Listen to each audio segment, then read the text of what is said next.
여기 일본으로 수학여행을 가려다가 실수로 한국에 오게 되었다는 독일 고등학생들이 있습니다.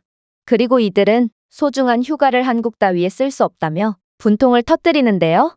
하지만 이들은 한국인 공항 직원의 파격적인 제안을 듣게 되고 이내 경악을 금치 못할 선택을 감행했다고 합니다.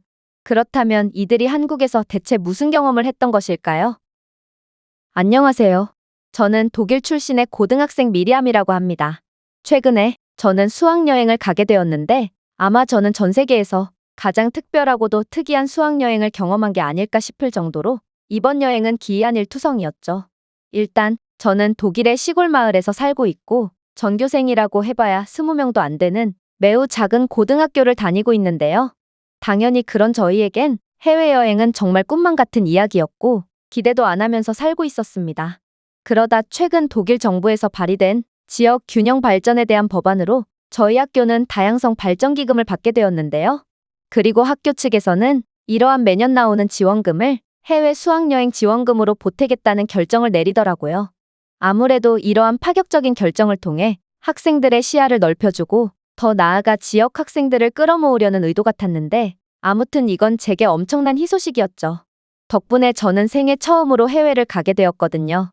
그리고 저희 고등학교의 최초의 해외 수학여행지는 일본으로 정해지게 되었는데요. 아무래도 지원 취지에 맞게 비슷한 문화권을 가진 유럽 대신 아시아를 가보는 건 어떻겠냐는 목소리가 나왔고 아시아에서 가장 잘 알려진 나라가 일본이었으므로 자연스레 여행지는 일본으로 정해진 것입니다. 하지만 저희가 탑승한 비행기가 일본에 거의 다다를 때 즈음 큰 문제가 터지고 말았습니다. 갑자기 기체가 마구잡이로 흔들리기 시작했기 때문인데요. 결국 저희는 도착하기로 한 일본이 아닌 사고 지점에서 가장 가까운 한국에 비상착륙하게 되었죠. 그런데 저희는 한국에 도착하자마자 황당한 일을 겪어야 했습니다. 저희는 일본 국적기에 탑승했는데 일본 항공사 측에서는 돌발 상황에 대한 사과는커녕 항공기가 언제 수리될지 알 수 없으니 기다리라는 무책임한 말만을 되풀이할 뿐이었거든요. 이건 정말 어이가 없는 대응이었습니다. 보통 항공사 귀책으로 잘못된 곳에 착륙을 했을 경우 즉각적으로 추가적인 비행기표를 제공하거나 금전적인 보상을 해주는 게 일반적이거든요. 인솔 선생님께서도 비행기가 수리되는 데는 엄청난 시간이 소요될 수밖에 없고 저희는 일정상 빨리 일본에 가야 하니 다른 비행기 티켓이라도 끊어달라며 항의를 하셨는데요. 그러나 일본 측은 그러한 보상은 매뉴얼에 없는 사항이라며 단칼에 거절하더군요. 이들은 그저 자신들이 제공하는 항공편을 이용하려거든 하루가 걸리든 일주일이 걸리든 인천공항에서 별도의 방송이 나오기까지 기다리라는 말을 할 뿐 보상이나 사후 대책에 대해선 아무런 공지조차 해주지 않았습니다. 그런데 그렇게 한참 싸우고 있던 그때 한국인 공항 직원이 달려와 깜짝 놀랄 만한 이야기를 해왔는데요. 그는 한국 공항에는 항공정비사들이 항시 비상대기 중이라 항공기를 곧바로 수리할 수 있다는 말을 건넸거든요. 그러면서 아무래도 이번 일은 일본 항공사 측의 정비 불량으로 인한 유압계통 고장이라고 판단되고 이 정도 문제는 한국의 정비 기술력으로는 몇 시간 안에 수리할 수 있으니 안심하고 대기하라는 말을 해왔습니다. 한국 측의 전문적인 대답에 승객들은 일동 환호하기 시작했는데요. 아무래도 빨라야 며칠은 소요되는 항공기 수리 작업인데 한국에서는 하루도 안 되어 수리를 할 수 있다니 모두가 감탄한 모양이었습니다. 일본 항공사 직원들은 얼굴이 새빨개져서 아무 말도 못하는 걸 보니 직접 인정하진 않지만 자신들의 잘못만큼은 확실하게 인지하고 있는 듯 보였죠. 그런데 한국인들의 놀라운 행동은 여기서 끝이 아니었습니다.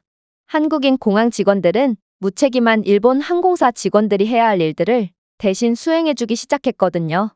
이들은 공항에서 시간을 보낼 수 있는 시설들 이곳저곳을 소개해주기 시작했고 이에 한국인 승객들도 동참하여 외국인 승객들 하나하나를 붙잡고 공항의 편의시설들에 대한 소개를 도와줬거든요. 사실 어떻게 보면 한국 공항 측과 한국인 승객들도 피해자라고 볼 수 있는데 어떻게 이러한 위기 상황에 발벗고 나서 도움을 줄 수가 있는 건지 저는 한국인들은 위기 상황에 매우 강할 뿐더러 남을 기꺼이 도와주려는 착한 마음씨까지 갖고 있구나 싶어 마음이 따뜻해졌습니다. 저희는 한국인들의 설명대로 공항을 조금 둘러보기로 했는데 같은 반 친구 제넷의 의견은 다르더군요.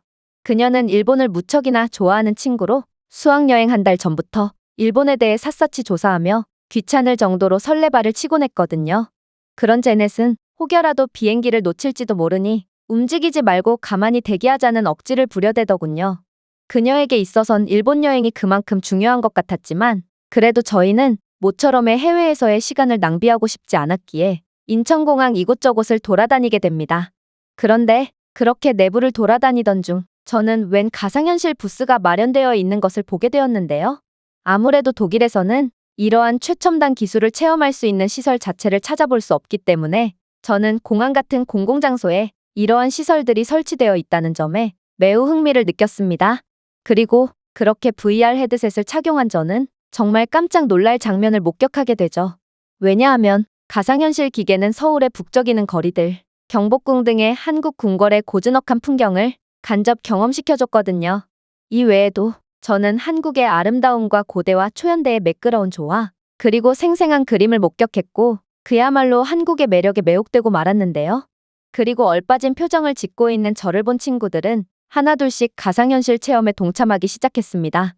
결국 저희 모두는 이러한 간접 경험만으로 한국의 경외심을 느끼게 되었고 한국이라는 나라가 궁금해지기 시작했습니다.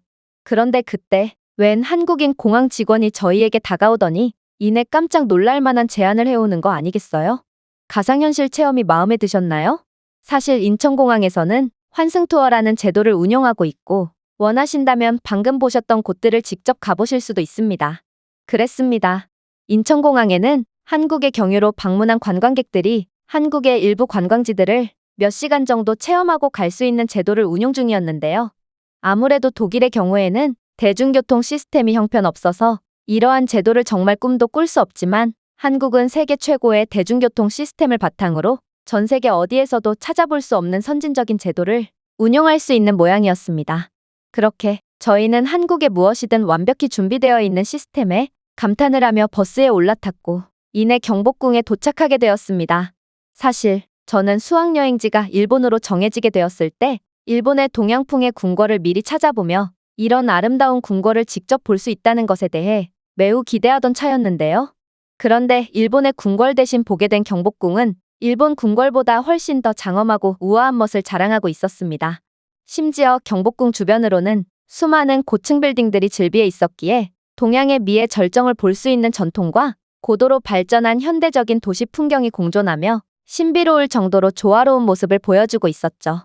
이러한 경복궁의 모습은 마치 공상과학 영화에서나 나올 법한 신비로움과 역설의 미를 자아내고 있었고 저는 동양의 궁궐을 처음 봤음에도 이 세상에 경복궁만한 궁궐은 없을 거라는 확신에 가까운 감정을 느낄 수 있었습니다. 그런데 더 놀라웠던 점은 따로 있었죠. 바로 경복궁 근처에는 한복 대여소가 있어서 한국의 전통 의상을 직접 입어볼 수도 있었거든요. 재밌는 건 사람 보는 눈은 다 똑같은지 이곳에 방문한 수많은 외국인들은 하나같이 한복을 입고 경복궁 근처를 거닐고 있었는데요.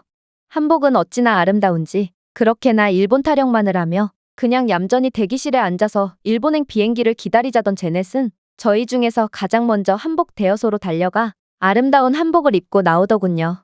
그녀의 이러한 돌발 행동에 저희도 너나 할 것 없이 한복을 대여하러 뛰어갔죠. 그러나 한국은 이 정도로 감탄을 하기는 이르다는 듯 독일 촌놈인 저희에게 더욱 충격적인 모습을 선사해 주었습니다. 바로 저희가 한복을 차려입고 가이드의 나레이션을 받으며 경복궁을 둘러보려고 하던 그때 한국인 나레이터는 저희의 국적을 묻더니 이내 정체불명의 이어폰 하나를 건네는 거 아니겠어요? 그리고 그 이어폰을 착용한 저희는 곧바로 경악을 할 수밖에 없었습니다. 왜냐하면 분명 한국인 나레이터는 한국어로 설명을 하고 있었는데 저희가 착용한 이어폰은 한국어를 저절로 독일어로 통역해주고 있었거든요. 알고 보니 한국은 이미 AI 기술이 탑재된 스피커를 개발해내서 외국어를 사용자가 설정한 언어에 맞게 자동으로 통역해주는 기계를 상용화해 놓은 상태였는데요. 실제로 저희와 함께 가이드를 받던 사람들 중에는 미국인도 있었고 프랑스인도 있었는데 이들은 똑같은 한국어를 듣고도 각자의 언어로 무리 없이 해설을 듣고 있더라고요. 일본에 거의 미쳐있다시피 해서 한국행에 특히나 반감을 표하던 제넷이었지만 그녀는 불과 1시간 전에 태도가 무색하게도 마치 불을 처음 발견한 원시인처럼 소리를 지르며 놀라움을 표했는데요. 이러한 최신 기술은 기술 강국인 독일조차 개발할 엄두를 못 내는 고급 기술이었고 특히나 시골 출신인 저희는 정말 상상조차 할 수 없었기에 제넷이 다소 과도한 반응을 보이는 것도 무리는 아니었습니다. 하지만 지도 선생님께서는 다른 사람들이 독일을 마치 후진국으로 볼까봐 두렵다며 조국을 모욕하지 말고 적당히 놀란 척하라며 제넷을 주의시켰고 결국 제넷은 풀이 죽은 채 경복궁 관광을 이어나갔죠. 그렇게 저희는 더할 나위 없는 경복궁 관람을 마칠 수 있었습니다. 저희가 그 다음으로 향한 곳은 바로 인사동이었는데요. 한국의 전통 미술관과 전통 찻집, 그리고 동양적인 미가 가득한 전통 공예품을 파는 가게들이 즐비한 좁은 골목은 저희에게 그야말로 엄청난 충격을 주었습니다. 물론 인터넷에서 본 일본의 전통 기념품도 충분히 아름다웠지만 너무 전형적이고 획일화되었다는 느낌은 지울 수가 없었는데요.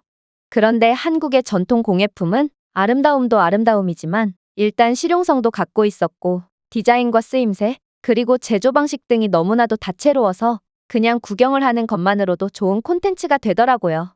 특히나 일본에 가서 구매해야 할 공예품을 전부 수첩에 적어둔 채로 왔던 제넷은 막상 한국의 인사동 거리에서 기념품을 보더니 도저히 못 참겠다는 듯 공예품들을 거의 쓸어 담듯이 구매해버렸는데요.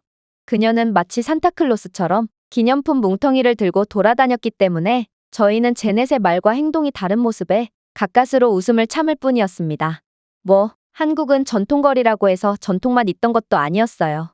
저희는 이내 이곳에서 충격적인 장면을 목격하게 되었거든요. 저희는 시간 관계상 이곳에서 마지막으로 식사를 마친 후에 인천공항으로 돌아가기로 했는데요. 그런데 그렇게 들어간 한식당에서는 웬 테이블에 별도의 태블릿 PC가 설치되어 있는 거 아니겠어요? 그리고 이 정체불명의 장비를 샅샅이 살펴보니 이건 직원을 거치지 않고 주문을 할 수 있는 최첨단 장비인 것처럼 보였습니다. 독일에서는 대도시에서조차 이러한 디지털 인프라가 구비되어 있지 않고 사람이 일일이 주문을 받고 있는 게 현실인데요.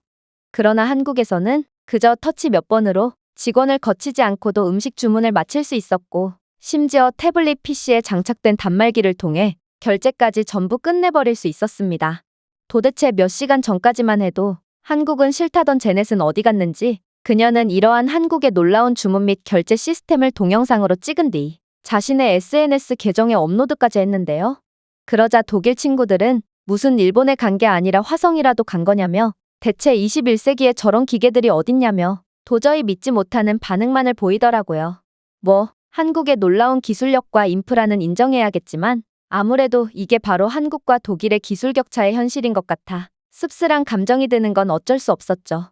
그런데 씁쓸한 감정도 잠시, 저는 곧 도저히 말이 안 되는 경험을 하게 됩니다. 저희가 주문한 모든 음식들은 주문을 마친 지 20분도 안 되어 전부 나왔거든요. 아무리 간단한 음식이라도 음식이 나오기까지 1시간은 기다려야 하는 독일과는 달리 한국에서는 단체 주문을 했음에도 20분도 안 되어 모든 음식들을 받아볼 수 있었습니다. 제넷은 이건 분명 식당 주인이 독심술을 사용해서 저희가 어떤 음식을 주문할 건지 예측하고 미리 만들어둔 게 분명하다며 머리를 감싸 쥐었는데요. 저희는 그녀의 황당무계한 발언을 가뿐히 무시할 뿐이었고 그렇게 주문했던 불고기와 비빔밥, 설렁탕 등 냄새만 맡아도 군침이 도는 음식들을 맛보기 시작했습니다. 그런데 분명 한식은 매우 수준 높은 음식이었지만 그 누구도 아까처럼 들떠서 떠들지도 않았고 음식을 칭찬하는 친구들도 없었습니다. 아무래도 다들 이 음식을 다 먹으면 그대로 한국을 떠나야 한다는 것을 직감한 모양이었고 저희 모두는 짧은 시간이었지만 한국이 너무나도 마음에 들게 된 모양이었죠. 하지만 저희가 할 수 있는 건 아무것도 없었고 그렇게 저희는 우울한 식사를 마무리하고 공항으로 되돌아가는 버스에 올라타게 됩니다. 저희뿐만 아니라 일본 여행을 계획했다가 뜻하지 않게 한국 환승 투어를 거치게 됐던 외국인 관광객들 모두는 마치 도축장에 끌려가는 소처럼 음울한 표정만을 짓고 있었는데요. 아무래도 저희 계획의 정점이었던 일본행은 아이러니하게도 이제는 저희를 깊은 상실감으로 이끌게 된 것입니다.